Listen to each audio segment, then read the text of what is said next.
And the other sign we're going to go to is just down there, another 100 yards. So it's not a bad walk. I like you guys looking over my shoulders because that's the ground that the Yankee boys had to come across. And that's a pretty significant ridge, isn't it? And no trees, right? No trees at the time of the battle. They came up the hill or they went that way? They tried coming up the hill because they were told to take this position. Okay, so to orient us a little bit, straight ahead coming toward us will be them Yankees. They are under command of this man right here. John C. Fremont is the head commander, but Robert H. Milroy is leading the attack on this position. He's the gentleman I said was called the Gray Eagle. He was not a bad commander. He was aggressive. He was not prone to making airheaded mistakes. Milroy, yep. Milroy was actually very good. He might have been, you could compare him to the Isaac Trimble of the Northern Army. He was disgusted. He was disgusted with the fact that Fremont did not have a clue what was going on here. His idea was to probe this position and swing around the cannons. Like I said, there was a very weak infantry brigade over here that was resting up but still taking casualties because of overshooting from the Union guns. Estimates, there were 50 guns shooting at this position, and the signage says 18, but I've also heard 20 guns here. So those batteries were significantly protected up here, and again, who's going to come up that slope into the face of canister? The only advantage was if you got to the base of the ridge, the guns could not depress the muzzles enough to get at you, but you're trapped down there. Yeah. So someone asked her, where are we? We're about in the center of the Confederate lines. The Union Church is off in that direction, so that's the ground that the 15th Alabama had to cover to get up here to relative safety. So while you're looking out and gazing astutely into the woods and into the ridge, I'm going to step behind you and do a little bit of reading of what happened here. It's not much, but this is off the signage that somehow disappeared at our former stop. Okay? Whose batteries are they, you know? Yes. Okay. Was there some forest here? No, this was clear. This was all clear during this battle, right? Confederate General Richard S. Ewell had 5 artillery batteries with him at Cross Keys.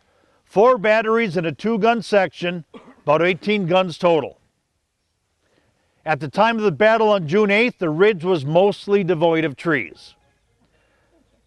Captain Alfred Courtney's Henrico Battery occupied the right of the Confederate position, so our right. Most interesting to me, though, is the commander of the 2nd Battery in line. He's 19 years old.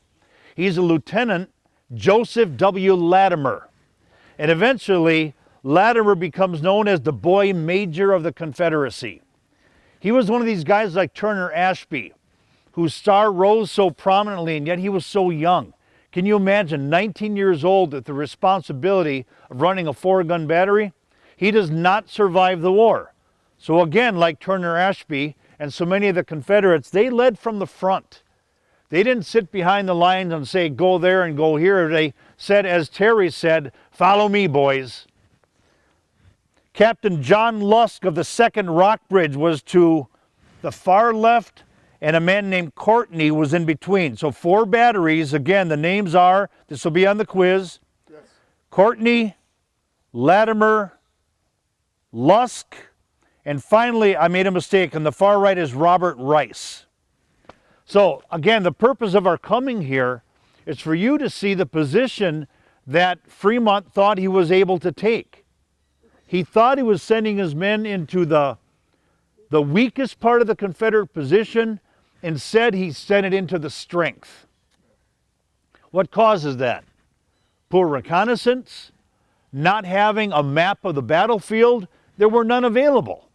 And which is why Jed Hotchkiss does such great work preparing Jackson for what's about to happen here by giving him a feel for the lay of the valley. Now, I don't want to get ahead of us because I know that Doug has a talk prepared on that, but this position has natural strength. So all along this line, from the corner fence down here to about up here is where the Confederate position was. The flank is open, protected by cavalry. And again, that's where the Louisiana brigades under Richard Taylor were at one time. If I haven't told you already, Richard Taylor is the son of President Zachary Taylor. And here he is fighting for the Confederates. Very, very, very good commander who, like Jackson, loved discipline. And in his brigade, he has the Louisiana Tigers, who we're going to talk about later on. Even their uniform tells you exactly what they were like.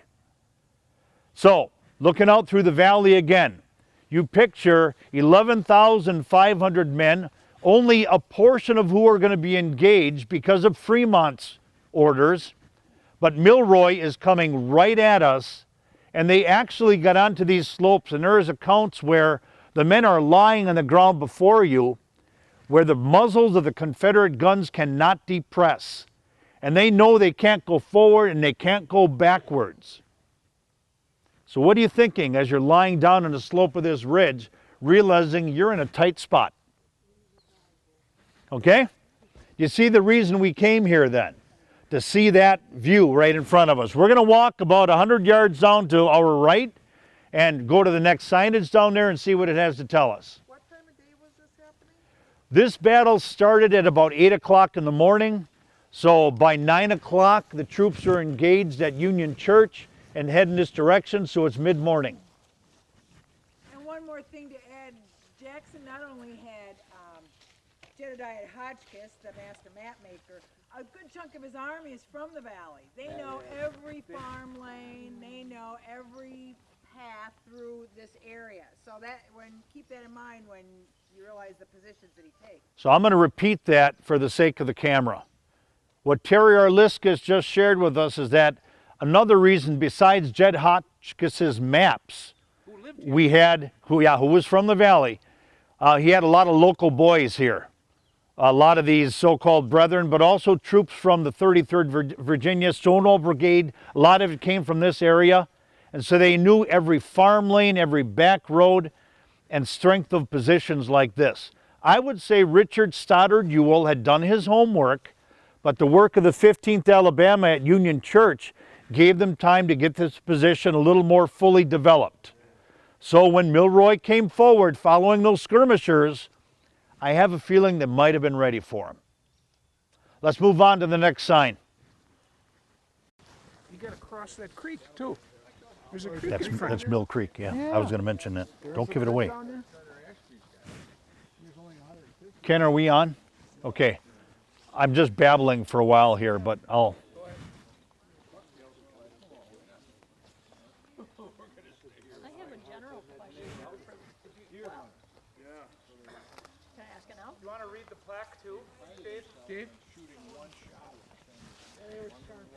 Okay, the plaque says, at the outset of the Battle of Cross Keys, June 8, 1862, Confederate General Richard S. Ewell deployed his artillery on the ridge to your right, all along here actually, in the center of his line.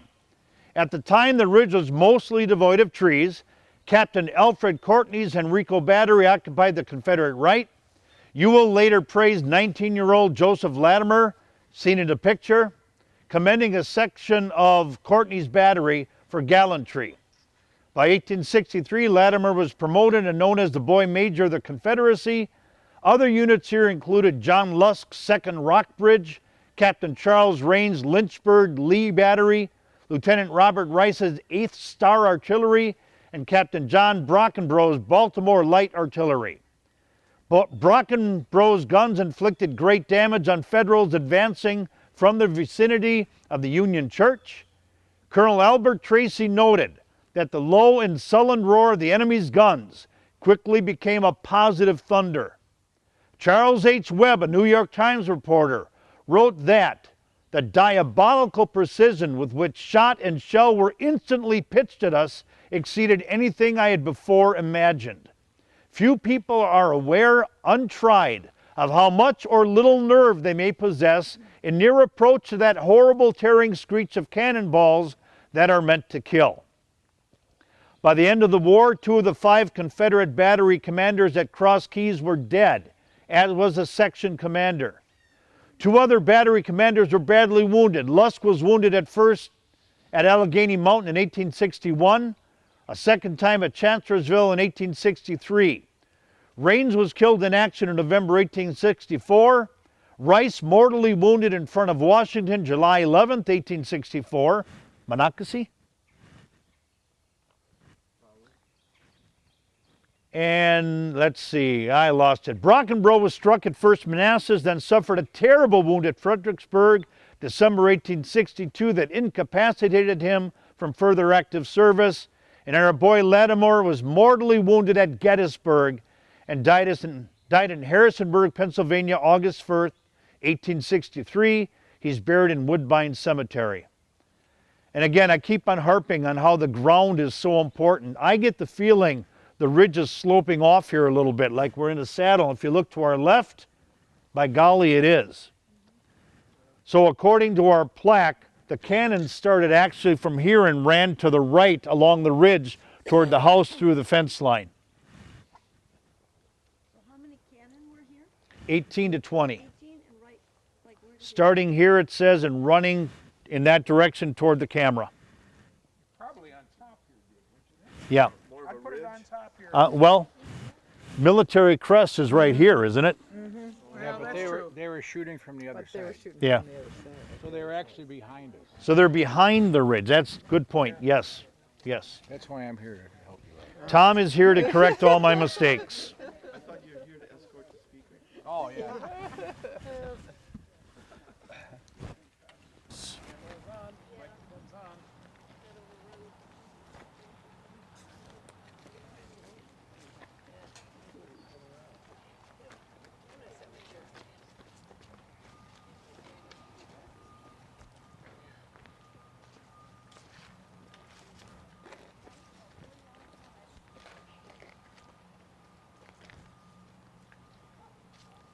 Okay, we're in Port Republic, Virginia. This is the scene of Stonewall Jackson's narrowest escape during the Civil War. Dr. Hess told us something about it yesterday. But Port Republic in 1862 was a bustling river town. At one time, this was really a going concern. There was a tannery along the river. The covered bridge that we've spoken about several times, the abutments are right here, and the bridge went all the way across.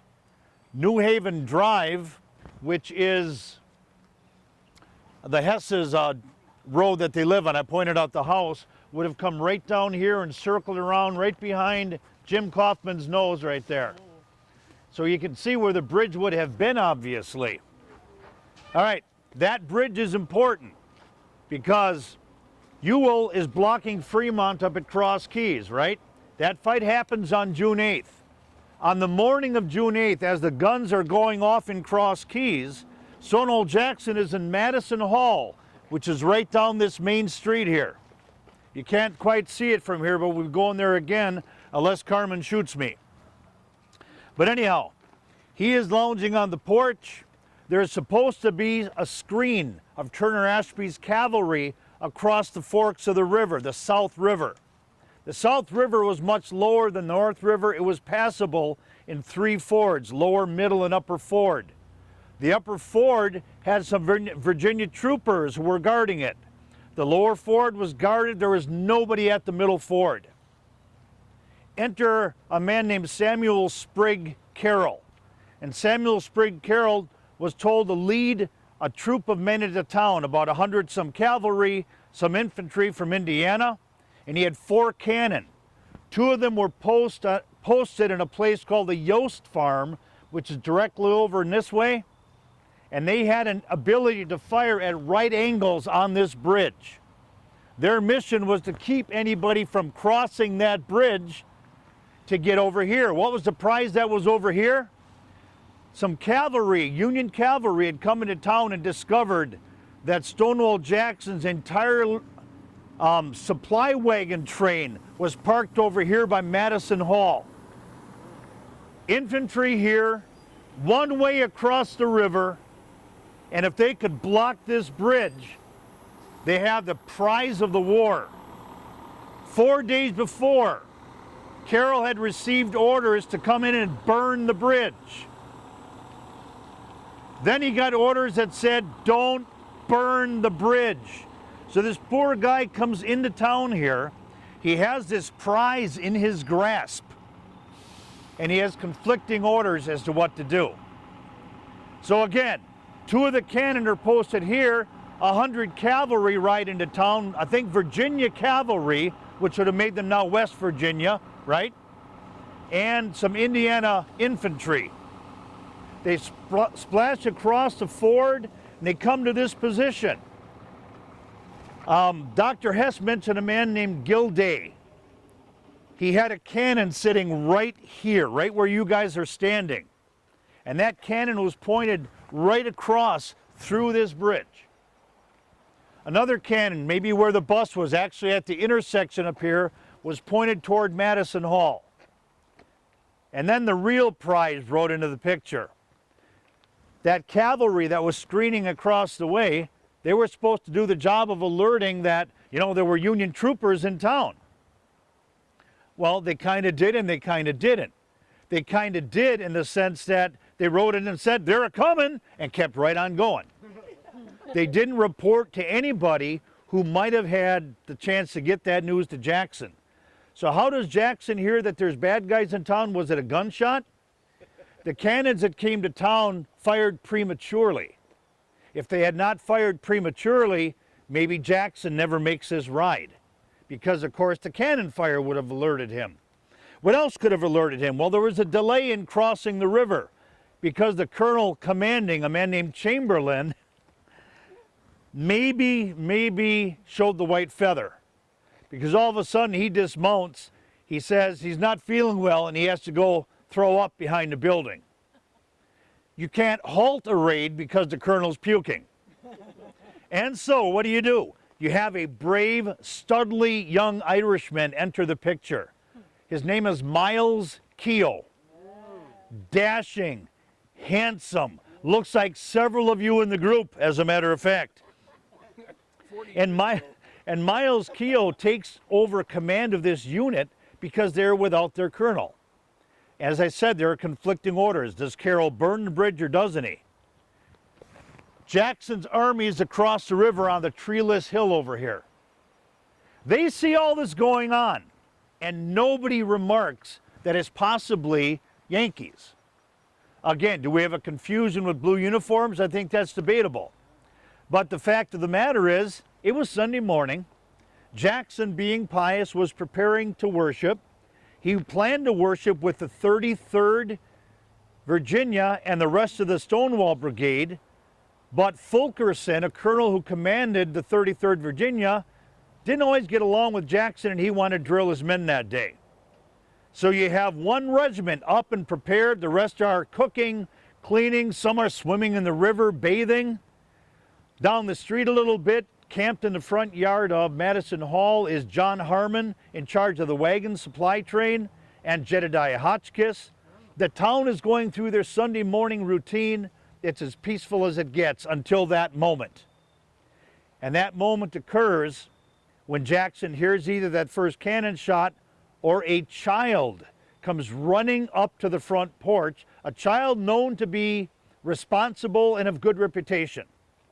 Now, I forget the name of the child. It might have been Palmer. There's a story about that later on. But as he runs in the street and Jackson is finally notified, he hops aboard the nearest horse that he possibly could. Turns out it wasn't his. We all know the name of Jackson's horse. Don't say it yet.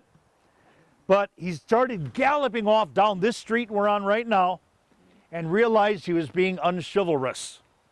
By that time, Little Sorrel had been brought up. He hopped on Little Sorrel. The cannons on the hill or the cannon on the street, they have a view of a building that looks like it's a government building. Turns out it's not, it's a church. So the steeple that they saw and that looked like a government institution instead had wounded soldiers inside of it. They started firing on that church. Hunter Holmes McGuire, who is, his role was as a medical officer, yeah, he's a physician. He rode up to that hospital because he had wagons backed up and he wanted the Teamsters to get the wounded out of the church and off to safety.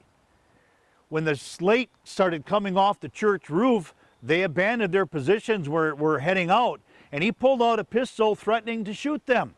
And apparently he used some pretty salty language, because as Stonewall Jackson is riding by on Little Sorrel, he hears the saltiness occurring, and he takes a little detour and he scolds Hunter Holmes McGuire for his choice of language and asks him, could you possibly control the men without that type of language? To which McGuire replies, I will try. So Jackson continues his ride down this street. Of course, the Yankee cannon isn't here yet. I got a little ahead of myself before. He rides across this bridge. As he's riding across it in that direction, another Confederate officer is coming this way, and one of those cannons up there fires, and the shell passed right over the bridge.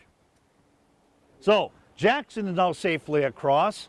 The Confederate colonel officer is heading toward Madison Hall at that end of the street, and now the Union guns come into play here. What would you do? Jackson's over there.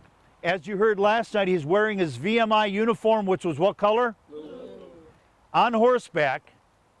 And the story goes, and this has been disproved, but since it's a great story, I'll share it with you, that the Southern report was that he was a wily commander, that on horseback, he tried to tell the men of the gun, don't fire. Those are our men over there in blue uniform. That could have been believable. Also, he might have tried to convince the gun to come across. Probably none of that is true. The river doesn't make a lot of noise right now. It's been fairly dry, but the river was really high. I've seen a video of a man standing here and the river is so loud you can barely hear him with a microphone on. So part of Jackson's legend that grew out of the '62 campaign made him almost superhuman and as wise as Yoda. I don't really believe that he could be heard. Now the report is that some of his men heard him, and that's all very possible. But the fact is, Gilday and the men over here didn't hear. Gilday is a sergeant. He has to wait for the commander of his battery to give order to fire. By this time, there's a hornet's nest stirred up over here. That Virginia regiment that refused to go to worship is in line of battle. They're heading this way. Valley Boys of the 33rd, commanded by this Fulkerson that I mentioned earlier. They get to the mouth of the bridge, and I would like you to picture those 28 canister rounds blasting through a covered bridge. It was double-shotted. 56 iron balls going through a regiment massed that wide. So it was a good thing that Gilday decided, I could get off a round, maybe two, and I will be overwhelmed. So his next choice was to try to damage the bridge structure so much that the bridge would start to collapse. And that would have saved the day here. That would have helped capture the wagon train. So they pull the lanyard, off it fires, the bridge is damaged, and the Confederate boys kept right on coming. So this position is overrun. Believe it or not, the cannons were pulled back across the river. Neither one made it to safety. One got stuck in some trees. That wheel and axle got jammed somewhere. I imagine they were in somewhat of a hurry. Okay? So that's kind of an interesting story. What could have happened here if Jackson didn't make his ride? Now, as that raid's in progress, what would you do as a civilian in town? The children were out on a Sunday morning, so there's a story of a young girl with two siblings. One she's carrying and one she's dragging, through the street as the heels are kicking. Apparently the child didn't want to go. And this boy named Palmer is in a second floor like hayloft of a barn down along the South River. And he's up there and he's looking out. He's having a good old time watching a battle unfold before him until some guys popped a few rounds at him. At which point he dove under the hay where it was safer. There was a carriage, a brand new carriage, Rockingham possibly, but a fancy carriage of the day that was in the way of the Union troopers. They just took it and ran it off a cliff into the river. So you talk about losses in a battle. That carriage was lost. So here at this bridge at Port Republic, you have a story of what if. Now, while we're here, let's avoid stops and continue some of our story. There are three fords here. You've got the bridge, you've got the lower ford, the middle ford, the upper ford. The middle ford comes into play again. The Union troopers splash back across, taking their cannon with them. There is some type of mill race there. And so when Jackson, with his dander up now, comes back across the bridge and is planning to go into the plains over below the mountains where the Battle of Port Republic takes place, this was just a skirmish and a raid. The battle takes place this way. But anyhow, he needs a bridge that doesn't exist. This bridge has since been burned to prevent Fremont from coming down from Cross Keys. So a day after Jackson's almost captured, the Confederates themselves torched the bridge. Makes perfect sense. This is the cork in the bottle, right? Remove it. Fremont can't come across, which adds to his angst later when he finally breaks contact with the rebels and heads down this way. How do you get across the North or the South River with all your troops and cannons? They had a Negro, an African-American pioneer brigade commanded by a man named Claiborne. And they led these troops into the river, and with an ingenious system of blocks and tackles, they pull wagons into the river and lay planks across it. And so the troops that are bottling up here, Ewell's men and the troops that came across the river, have to thread their way across this bridge. Now picture that. Jackson, is he impetuous or is he patient? Impetuous. He's more impetuous than patient, at least, right? So he gets his men across that bridge. Up comes Ewell. The Stonewall Brigade is separated, half on this side of the river, half on that side. And Jackson, at that point, looks up on a hilltop overlooking the plains below, or on the side of the river below a place called the Coaling, and decides he's got to take that ground because they have a commanding gun platform. Okay? So the bridge is right down here at the middle ford. We're not going to walk down there. But if you want to take just maybe 5 or 10 minutes to take a peek over the edge here, imagine what a covered bridge would look like here. Imagine the sound of galloping hoofs, and that's Stonewall Jackson coming this way. Imagine Gilday here and the bravery that he showed. And imagine too what would have happened if instead of shooting at the bridge, he sent those double-shotted canister rounds down the length of the bridge instead. Would have been a lot of sad homes in the Shenandoah Valley in the coming days. So give it a couple minutes, take a stroll around. Dave, when you keep talking about Chamberlain, is that our 20th Maine Chamberlain? No. Okay. North River Bridge, covered bridge instrument in Valley campaign. The road seen across the river was the original route into the village from the north and west. Early visitors crossed North River by means of a ford, later a ferry, and finally a bridge. After the Civil War, 4 more bridges were built on approximately the same site, 2 of them destroyed by floods, 2 dismantled. In June 1862, near the end of his Valley campaign, General Thomas Stonewall Jackson was being pursued by 2 Union forces, those of General John Fremont on the Shenandoah's west bank and those of General James Shield on the east. Jackson chose to take his stand there where the covered bridge offered the only means for the Union troops to unite. On June 8th, Jackson had left half his forces under Richard Ewell to stop Fremont at Cross Keys, while half were camped on the bluffs across the river. He and his officers were headquartered in the village where Shield's advanced guard arrived, scattered the pickets, set up guns, and invaded the town. Jackson survived his closest personal call of the war here when he narrowly escaped across the bridge. His gallop through town brought him here even as artillery fire from across the forks of the river was crashing through the bridge's timbers. Soon after the general reached the relative safety of the far shore, an Ohio battery's cannon was rolled to the end of the bridge and aimed toward the mounted figure. Cavalry come around the corner here making that right angle turn. They're kind of all huddled together, aren't they? And so they come hot-footing up this stretch of road here. There are fences similar to these white fences on both sides of the road. The infantry are behind the fence. They can't be seen. The cannon are behind the fence. They can't be seen. The cannon really, remember I said, hadn't fired any rounds in anger yet. They're rookies. They're around for the remainder of the war, and they are very, very good by the time they're done. 2 6-pounder cannons, 20 infantrymen up here. These are the Charlottesville artillery. Well, as the horsemen come up this street, when they fired canister into those horses and those 20 muskets went off, the Union troops felt they were flanked and ambushed by an entire army. Those 20 muskets had to seem awfully loud. So these young men are frantically reloading, frantically reloading. The Union horsemen are all in a jumble down here. The front row has gone down. Some of the back row has tripped over them, but they regroup.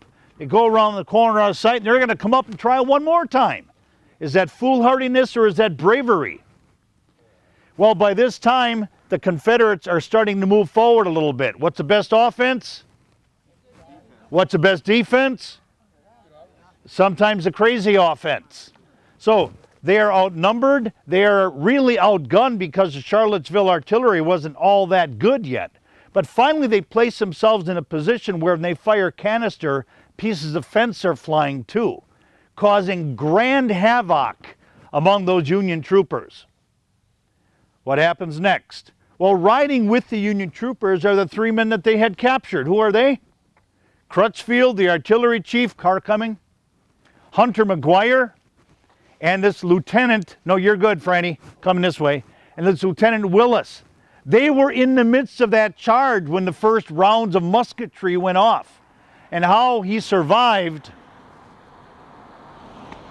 Hunter McGuire really doesn't know. But he did escape unscathed. Eventually, only Willis remains captured. Crutchfield and Hunter McGuire escape in some of the confusion that occurs here.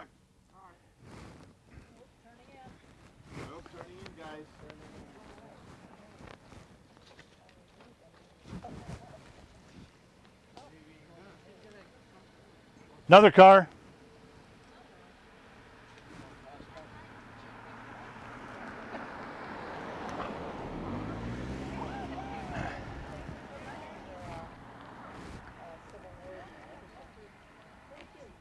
At this point, Gilday's action has taken place at the bridge. He has had to retreat back across the South River. The Union cavalry, their moment of glory is past. They're not going to get the wagon trains up here. The 37th Virginia is starting to come across the bridge. What would you do? Back across the river, back across the South Fork of the river. And what could have been not only Jackson captured, not only Stonewall Jackson's army just denuded of supplies because how much was in those wagons, but what a moral blow it would have been to the Confederacy that their hero of the Valley Campaign has been captured so embarrassingly. What he was doing on this side of the river, nobody really knows. If your army is over on that side of the river, how far is that? Mile? How long is it going to take you to get into action across that bridge? So what was he thinking? I wonder, and this is just me supposing, if the stress of these previous weeks, the chase down the valley, the fights at not only Winchester, but Kernstown, McDowell, if all of that, he was just mentally exhausted, and being that Sunday was the Lord's Day, he was going to have a good rest. And wasn't he going to church, though? Keep in mind it was a day of worship, and Jackson really didn't want to fight on the Sabbath day. But I think the biggest culprit was Ashby's cavalry, now under the command of Munford. Why wasn't Ashby here? That's right. He's laid in state at the Kemper House. And so that disorganized, never well-disciplined cavalry that rode into town and said they're coming and then skedaddled are probably most to blame for the near capture of Jackson and the biggest could have been in the 1862 campaign. Comments or questions? Comment. Even if they took the wagons, that's the what if, they still have to move them. That's not an easy chore. Even if they took the wagons, they still have to move them, Doug said. I don't know if they planned to keep the supplies because they had many of their own. Just imagine what a torch would have done to the supplies of the Valley Army. These wagons, is that 200 wagons we're talking about? Repeat. No. Was that 200 wagons, he says? Let's see, what does my cheat sheet say? Nothing about your question. It was a bunch of wagons, David Zunker. Maybe it wasn't not a question. Maybe it was a statement of fact then. Dave claims there were 200. If he's wrong, he's buying lunch. Next question, Kay. All right, so they buried wagons. That was Confederacy, right? Buried the wagons to make the bridge? They did not bury the wagons. They put them in the river. Sunk them in the river. They were buried underwater. Underwater. They were underwater with planks laid across them. Did they pull it apart again and use any of that? As the troops went across that wagon bridge, can you imagine how unstable that was? Especially if the South River is on flow. That bridge didn't really last long because some troops went off of it until finally the rest of the troops decided we're going to wade across. Did they lose some men? I don't remember reading that, but they might have. You remember Dr. Hess talking about the two couriers that he had with him. That particular story I know, and the story is very simple. Richard Stoddard Ewell was a bachelor. He had recently fallen under the spell of the widow Brown. And on his staff as one of his couriers was Campbell Brown, the son of his new lady love. And there are some who said that Richard Ewell fell under her spell and became less of an aggressive commander. Maybe he wanted to survive the war to meet her. But that was one of his couriers, and the other courier was also somebody personally close to him. The car's going around, you're good. So that is what Dr. Hess referred to. He never finished the story last night, though, did he? No. So Campbell Brown gets injured, and of course, Richard Ewell's afraid to talk to Mrs. Brown afterwards because he almost got her son killed. What is one of Richard Ewell's claims to fame? He was one-legged. Not here yet. Here he was still walking on two pegs. But soon afterwards, at a place called Gainesville, which is on the 1st Manassas battlefield, he was commanded by Jackson to come out of the woods and attack some troops on a pike below them. At the time, those troops are known as the Black Hats. So the Black Hats, the 6th Wisconsin, the 7th Wisconsin, the 2nd Wisconsin, and some guys from Indiana who didn't matter, they went into the woods in the dying light and fought an uphill battle against the best Robert E. Lee had to offer and fought him to a stalemate. But in that fight, one of the Black Cats put a ball into Ewell's leg and his leg had to be amputated. She said that that lady owns this place now, and Dr. Kemper was her 3rd great-grandfather. Interesting. The lady in the white car who so kindly didn't run Franny over? Dr. Kemper, who owned this house, is her 3rd great-grandfather. And that's the kind of people in the South who love having us come down here, because not only are we appreciating their history, we're spending a little green. Other questions? So, Tom, you know much about the Tigers? Oh, yeah, they were bad. Yeah, but don't say it now. Let's save that for on the coaling. So our next stop, we're going to go across the bridge, across the Shenandoah.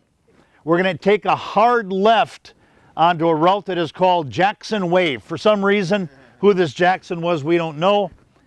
And we're going to actually follow the pathway generally that the troops followed that Jackson fed piecemeal into the battle. As we cross the river, keep a couple things in mind. If the river's at high flood, how are you getting across it? So, well, or else you're going to build a wagon bridge and then eventually wade across. Now we're going to take a picture here yet.